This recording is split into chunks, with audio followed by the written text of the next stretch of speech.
अहोई अष्टमी का व्रत विशेष रूप से संतान की लंबी आयु और सुख समृद्धि के लिए किया जाता है। यह व्रत कार्तिक मास की कृष्ण पक्ष की अष्टमी तिथि को मनाया जाता है। अहोई अष्टमी व्रत को विशेष रूप से माताओं द्वारा रखा जाता है, जो अपनी संतान की कुशलता और दीर्घायु की कामना करती है। इस दिन भगवान शिव और देवी पार्वती की पूजा की जाती है और अहोई माता की कथा सुनने का महत्व होता है। इस पर्व की पृष्ठभूमि में एक रोचक कथा प्रचलित है, जिसे सुनने और सुनाने का विशेष महत्व है। कथा इस प्रकार है। बहुत समय पहले एक गांव में एक धनी साहूकार रहता था। उसकी 7 बेटे थे और सभी बेटे अपने परिवार के साथ सुखपूर्वक जीवन बिता रहे थे।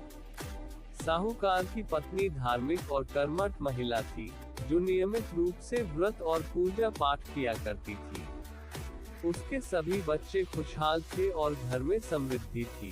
एक दिन दीपावली के त्योहार से पहले साहूकार की पत्नी अपने घर को सजाने और सुधारने का निश्चय करती है। वह पास के जंगल में जाकर मिट्टी निकालने का विचार करती है, ताकि घर की मरम्मत कर सके। साहूकार की पत्नी एक बड़े पेड़ के नीचे जाकर मिट्टी खोदने लगी।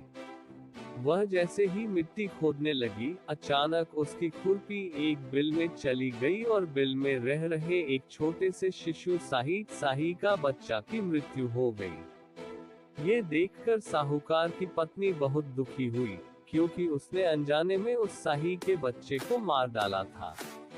वह दुखी होकर घर वापस आई, लेकिन ये घटना उसके मन में गहरे रूप से बैठ गई। समय बीतता गया और उस वर्ष से साहूकार की पत्नी के घर में परेशानियां शुरू हो गईं। उसकी संतानें किसी न किसी समस्या का सामना करने लगी। एक एक करके उसकी 7 संतानों की मृत्यु हो गई। साहूकार और उसकी पत्नी इस घटना से बहुत परेशान हो गए और उन्हें समझ नहीं आ रहा था कि यह विपत्तियां उनके घर पर क्यों आ रही है। एक दिन दुखी मन से साहूकार की पत्नी गांव के पंडित के पास गई और अपनी सारी व्यथा सुनाई। पंडित ने ध्यानपूर्वक उसकी बातें सुनी और उससे बताया कि जिस साही के बच्चे को उसने अनजाने में मार दिया था, उसकी वजह से यह श्राप लगा है। पंडित ने साहूकार की पत्नी को उपाय बताया कि उसे अहोई अष्टमी का व्रत करना चाहिए और देवी अहोई माता की पूजा करनी चाहिए। इस व्रत से उसे श्राप से मुक्ति मिलेगी और उसकी संतानों की सुरक्षा होगी। साहूकार की पत्नी ने पंडित की बात मानते हुए कार्तिक मास की कृष्ण पक्ष की अष्टमी को अहोई अष्टमी का व्रत किया। उसने पूरी श्रद्धा और भक्ति के साथ व्रत रखा और अहोई माता की पूजा की। पूजा के दौरान उसने जमीन पर अहोई माता की आकृति बनाई और दीप जलाए। पूरे विधि विधान से पूजा करने के बाद उसने अहोई माता से अपनी गलती की क्षमा मांगी और अपनी संतानों की कुशलता की प्रार्थना की।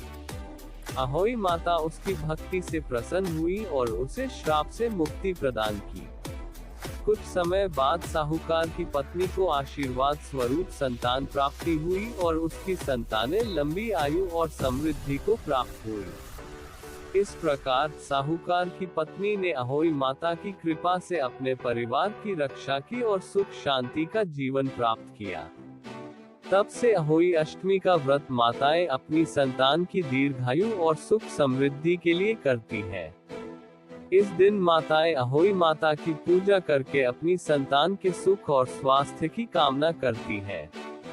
इस व्रत में शाम के समय अहोई माता की कथा सुनी जाती है और अहोई माता की तस्वीर या प्रतीक के सामने दीप जलाकर पूजन किया जाता है। व्रत रखने वाली महिलाएं चंद्रमा को अर्घ्य देकर व्रत को पूर्ण करती हैं और परिवार के साथ भोजन ग्रहण करती हैं। अहोई अष्टमी व्रत केवल संतान की कुशलता के लिए ही नहीं, बल्कि घर की समृद्धि और सुख शांति के लिए भी किया जाता है। इस दिन का विशेष महत्व है और यह व्रत उत्तर भारत के विभिन्न राज्यों में धूमधाम से मनाया जाता है। अहोई अष्टमी की पूजा और व्रत से माताएं अपने बच्चों की लंबी आयु, स्वास्थ्य और समृद्धि की कामना करती हैं।